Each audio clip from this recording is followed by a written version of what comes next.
Welcome to This Just In, the show bringing you the latest advancements in healthcare, strategy, innovation, and public policy. And now, for the fastest voice in healthcare, here's your host, Justin Barnes.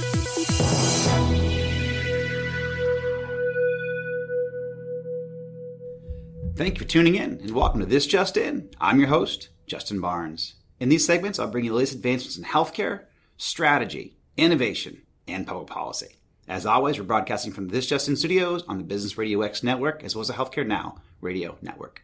For this episode, my 233rd episode, with a very special first-time guest, Kayme Oelberg, product manager from Cure4You Health. Welcome to the show, Kayme. Hi, everyone. How are you? Thanks for having me, Justin. I appreciate it. You got it. This show has actually been in the making for a while. My great producer, Roberta Moen, had just brought up that we should do a best practice series on digital health, virtual care, and just really how the industry is evolving. And to be honest, the very first person I thought of was you. Me? You. Because you, and as you can probably tell, Kayme's in studio with me today.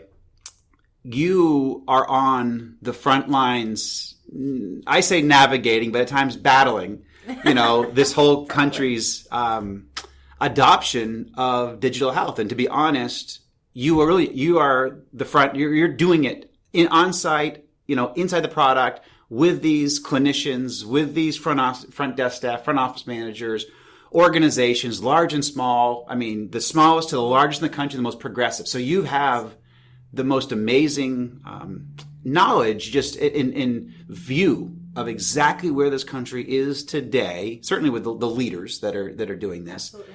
And the finger on the pulse. Yes, I would say so. Yeah, so I am extremely excited about this show. But before we dive into all the different best practices and thoughts and strategies and ideas, you are a first-time guest. Tell us a little bit about your background. Where'd you grow up? College? Just give a good picture of yourself here. Yeah, so I grew up in North Texas, so in the suburbs of Dallas, I'll say. Small town called Louisville, which is in North Texas, Denton area. I went to college at University of North Texas. I then moved to San Antonio for a short period of time. So my later years of college, I went to University of Texas at San Antonio. Spent a few years there as well, and kind of just bounced around a little bit. And then I eventually landed here in Florida for Cure4You's headquarters. Yep. So now I work here and I love it. Texas is my home, but Florida is definitely not a second, what do you want to say? It's not second fiddle. There you go. Yeah. There you go. Thank you. So super excited. Yeah, and you actually come from, and we don't ever do this, but you really wanted to come work with Cure4You from one of our customers. I mean, it was in the customer, and you worked very close to them, and they approved it, and they loved it, and it had all been fantastic. But you actually came from using the application. It was sold to you, and then you actually implemented it at your practice in Texas, which is still an amazing customer of ours, and actually doing really big things, really innovative things, which is extremely exciting.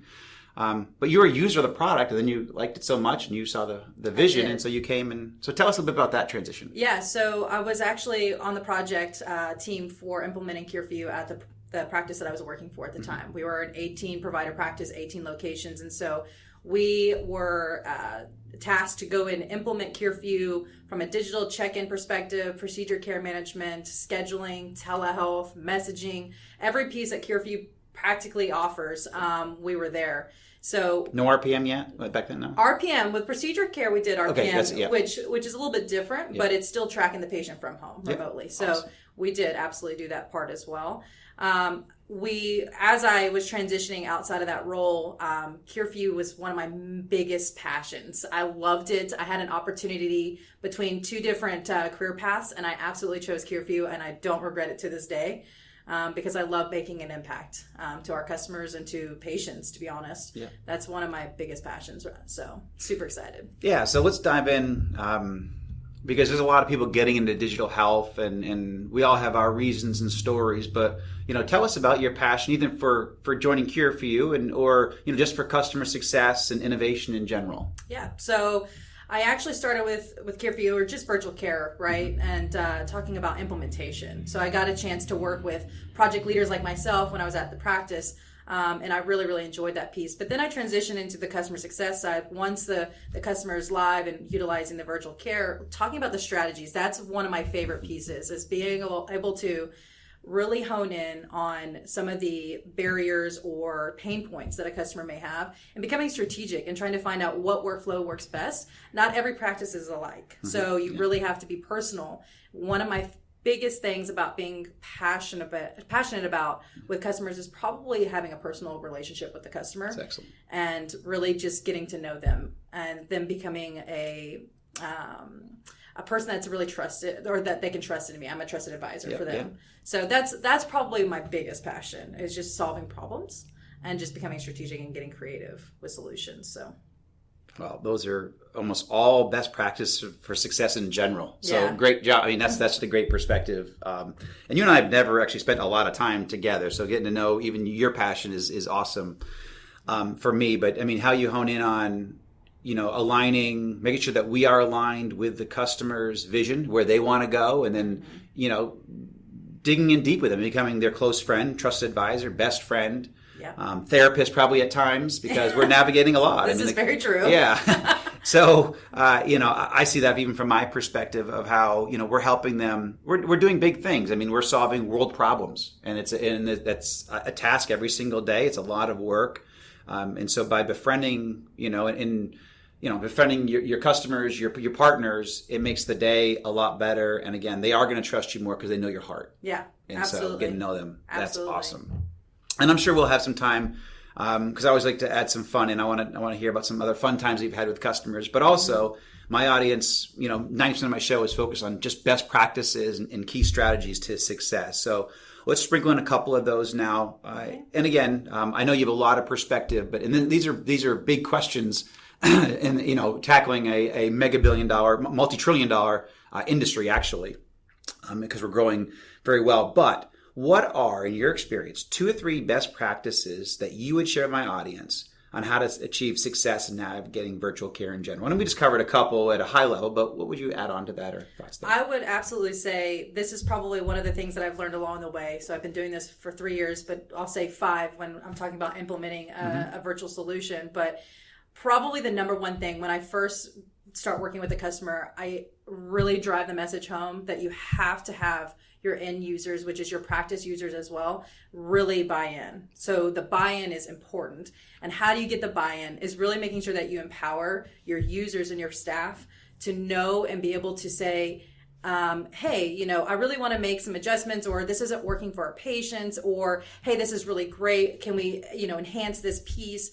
Listening to the feedback from the users and from the staff is so important, because when they feel empowered, and that's just my own personal experience, is when I'm implementing this project or this product to an organization, I hear the pain points of a user, and I try to solve that problem. When they feel like, oh, somebody's listening, somebody's hearing me, even at the implementation phase, or even when it's talking about, really implementing it into that specific location or that practice, listening to the users is really important for them to feel like they can, bring feedback and improve the process, right? So I feel like that's really successful. What brings success to them is that they feel empowered. And then, of course, your patients. Your patients are your customers, right? At a practice. And so also listening to the patient, right? Making sure that you understand their feedback and really communicating really well with them, letting them know what this will do and how it'll enhance their experience as well. So that's really important for their success. So that's excellent. Great advice. Yeah. So, again, leveraging your experience, what are a few best practices for organizations to optimize their digital front door and consumerism strategy? Because you had to do that from a hands-on approach. So what are some thoughts there you would share? I would say for the best practices, really just, I think one of the things that we run into is sometimes we implement, or we'll say this, when we implement our EHRs, right, or EMRs, whatever you want to call them, we find ourselves sitting there with that information for years. And then when you start implementing virtual products and things like that, it really force you to look at the things that you have in place and really, what do you want to say? Sorry, I'm trying to think of the word. It forces you to focus on that piece so that you can look and make adjustments and changes, again, for the patient's experience. Because you may find that, oh my gosh, we're, asking 400 questions. That's an exaggeration, but we're asking 100 questions to our patients that don't make sense to ask this patient population. That's right. So it forces you to really rethink your whole strategy on how you communicate and how you, engage with your patients. So. Actually, and I'll do a follow-up here in a second, but that brings up a great point because, I've gone into practices and they literally ask me 85 questions.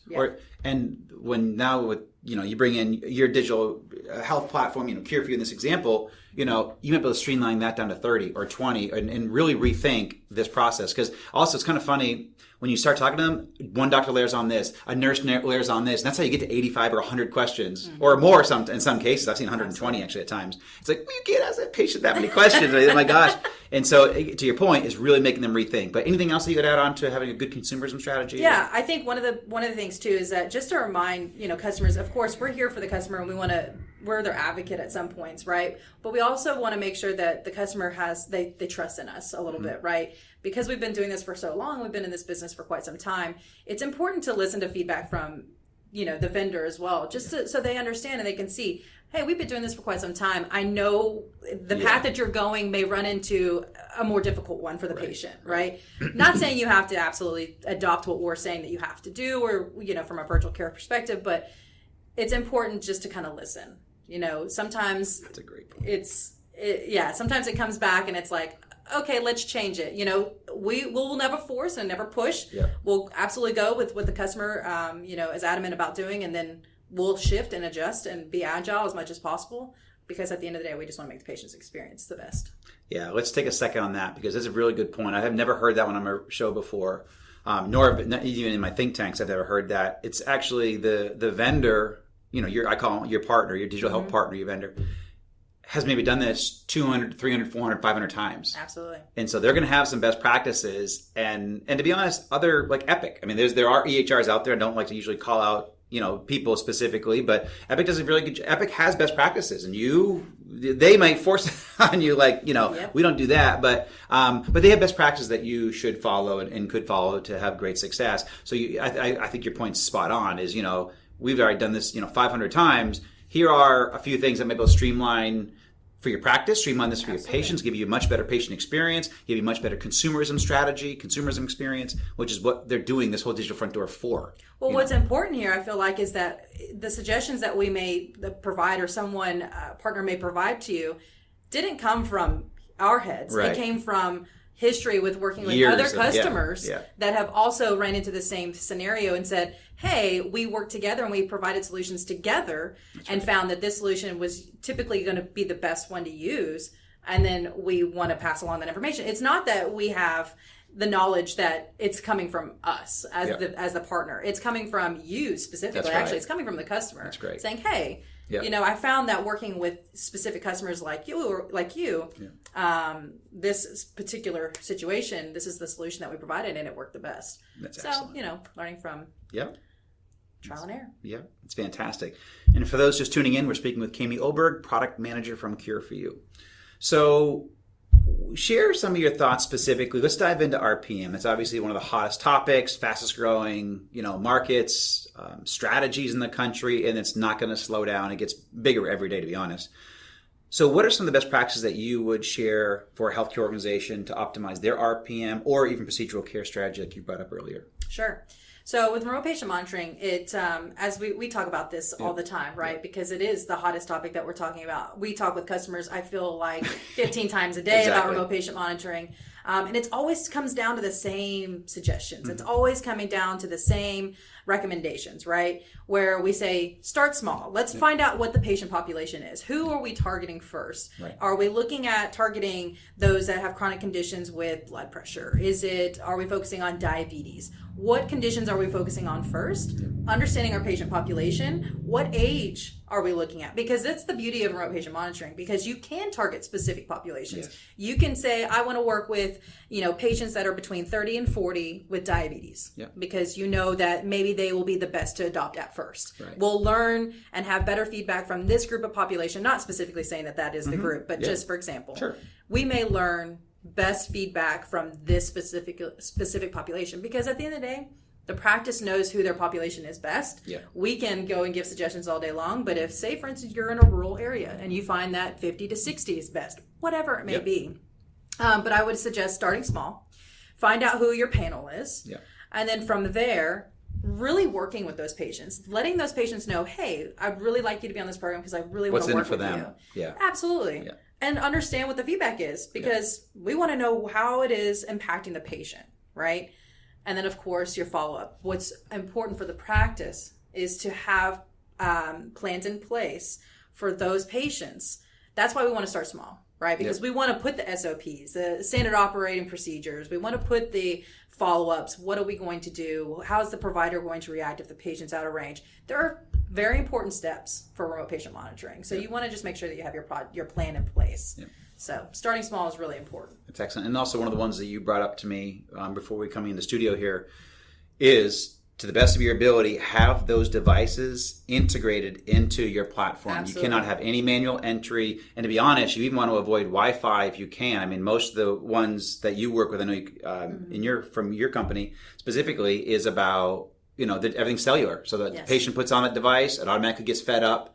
Even if it's on, a FirstNet network, even in a remote area, you still can do that in a secure fashion. And that way, all this data gets fed into the platform. Absolutely. And it's, available almost instantaneously. And so that's a best practice to, avoid Wi-Fi where you can, have devices fully integrated into platforms. And again, Wi-Fi works, but there's so many issues with Bluetooth and Wi-Fi that, through the years of doing this and in the tens and tens of thousands of patients and devices working with different devices, I know that one of them you mentioned to me was that opportunity. I mean, you want to make sure that you have accessibility to all your patient population in the entire nation. You don't want to target just those that are in a city that have access to these specific areas that are better in Wi-Fi, whatever it may be, right? You want to be able to be agile. So you're absolutely right. Same thing with the integration, and I'm glad you brought that up, is because not only do we want to have the device to be able to be integrated, but we want to be able to integrate into the EHR or the EMR, whichever you want to call it, so that data feeds directly in there, so that the provider has a one-stop shop. The provider can review and be able to adjust medications or provide feedback or make sure that you rest 5 minutes now and do another test, whatever it may be, to be able to communicate back and forth with the patient and be all throughout the EMRs is really key. Yep. Excellent. And that's one of the best practices that CureView has done, is they also, the product will integrate into CureView, and the CureView is fully integrated into the EHR. And that integrated ecosystem we've been working so hard at nationally over the last 20 years to have all this interoperability flowing. Well, it is flowing now. Yep. But I always like to mention as much as I can, because we want providers and healthcare organizations seeking that integration. It exists out there. Only leaders are doing it, so don't fall trapped to these new little products or little fly-by-night companies that say, "Oh, I have an RPM product." No, look for the ones that are all fully integrated, have this full circle of care. That's, again, we've been working on this through standards and interoperability for 20 plus years. Leverage it. It is available out there. Just make sure that you seek it out. So what are a few challenges that you may have experienced over the last year that you've seen out there in the marketplace, and how can we help people avoid them? So one of the main things, or minimize the disability. I wish we had a magic wand. Exactly. We could just fix everything. I know, that's why I had to fix my comment. Let's minimize the disability. One of probably the things that stick out the most for me is the challenges that we've run through in the last year is really the practice. At the practice level, especially with COVID and everything going on, they're having a lot of trouble with turnover with staff, right? So keeping the staff engaged, keeping the staff employed, making sure that the staff that are new are educated. So that's been one of the challenges that we have come up against. And thankfully, we have a lot of solutions in place for that, right? So we have our training 24/7, things like that. We want to make sure that we're keeping engaged with the customer. So we are very, very... It's important that when you work with a partner that you have that communication channel that's open so that they can feel that they can come to you at any time and communicate and let you know, hey, we're really struggling in this area because I have 15 new staff members. Can you help me? Right, which is actually common. It is very common. I had no idea how common this was until you actually told me. Yeah. Yes, it's incredibly common. And so that's one of the challenges that we're running into. But like I said, day by day, things are getting a lot better. But we definitely want to make sure that we have those tools in place so that they feel like they can be successful as well. That's excellent. Yeah. And also, one of the other best practices that you offered and just things is we actually, offering patient support. You're one of the only companies, CareView, that actually offers direct patient support. Oh, yeah. So for telehealth, RPM, you have digital front door, apps.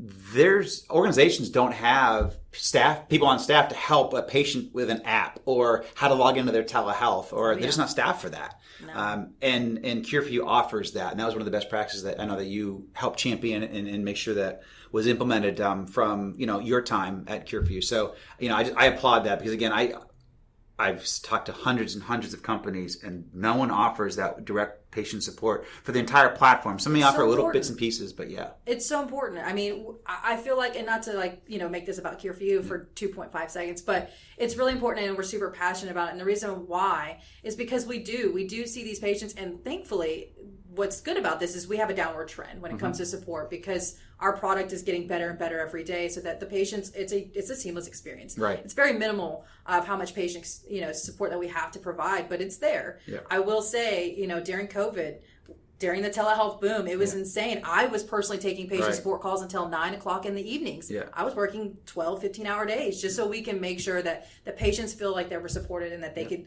successfully get on the call, successfully communicate with their provider. At the end of the day, again, it always comes down to the patient. So we want to make sure that's available for them. That's awesome.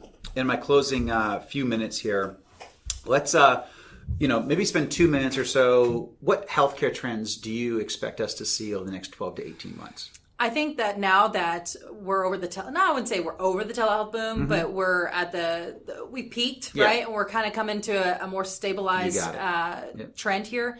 I would probably say that remote patient monitoring is absolutely going to kick up. As we go forward with telehealth, as we start providing more remote care to these patients, telehealth and RPM kind of go hand in hand a little bit, because as you are managing the patient, you can engage then with a telehealth call when, a lot of these patients are still very fearful, or they find that, oh my gosh, this is so much more convenient. Yes. Why else would I go in I don't want to go to the practice. Right. So I think RPM absolutely will be your upwards trend in the next 12 to 18 months, along with procedure care management, which is coming right down the pipeline as well. I mean, spend a second on that, because that's a new term for me, but I know it's significant from your background, where you come from in healthcare. So what is procedure care management? Basically is RPM, but for the specialist, more of the specialist. Is that? Yeah, it's actually one of probably the most passionate things I'm about. I would say the most, you know what I mean? I would say for procedure care management, what it basically does, it tracks the patients for outcomes. It's typically used with those that are surgeons, or it could be for surgical or non-surgical, just for procedures specifically, so that allows you to track the patient's outcomes for the quality of life. They have a benchmark before the procedure, and then they will then track that patient for years. You could go for every 3 months, up to 12 months, whatever it may be, so that you can see the upward trend. Or if you see that it's not progressing in the manner that you want it to, the surgeons or the practice will then shift and adjust their care plans. And they'll say, okay, maybe this particular thing, say for instance, we ask them to drink 8 glasses of water a day. Let's do 10 glasses because we find it's easier or better for the patient for them to heal. They'll be able to adjust their care plan and have better outcomes for the patient. So it's really, it's to improve the patient's care. That's cool. It's awesome. Exciting. So now to more of the fun part of my show. I think best practices are a blast. That's why I do what I do, and I love it. Me too. But what's the most fun or memorable experience that you've ever had with a customer or in healthcare in general? To be honest, I think that I have fun with our customers all the time. So now that I'm not so much customer facing, I do a little bit right from the product management perspective, so I can get their feedback on certain products. I always get so excited, especially now after COVID, when you get on video, it's so normal to see people. So we really engage. We play with our virtual backgrounds, pretend we're on the beach or something like that. It's really fun. But I think one of the coolest things that we have for the future that I'm more excited about is being able to invite our customers here and do a simulation lab and really spend some time with them, because we're in Florida. Every customer I talk to always tells me, when do I get to come visit you? Can we tell my boss that Cure for You has an event going on? And I'm like, please come. So I really have grown friendships with these people, and I really can't wait for them to come down so we can actually spend some time together. But that'll probably be my most memorable, most fun, is when they get to come down. Well, actually, and so I don't think you're too far off. I caught a glimpse.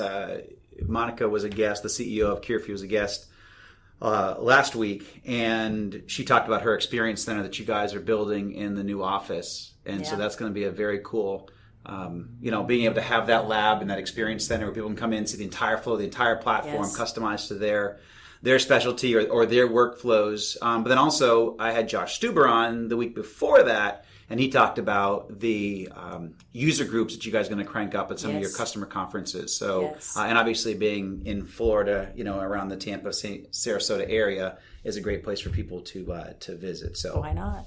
Yeah, very, very cool. So in the last couple seconds here, where do you go or get or be inspired? That's my question I ask everybody. To be honest, as you mentioned, Monica, our CEO, she definitely absolutely inspires me.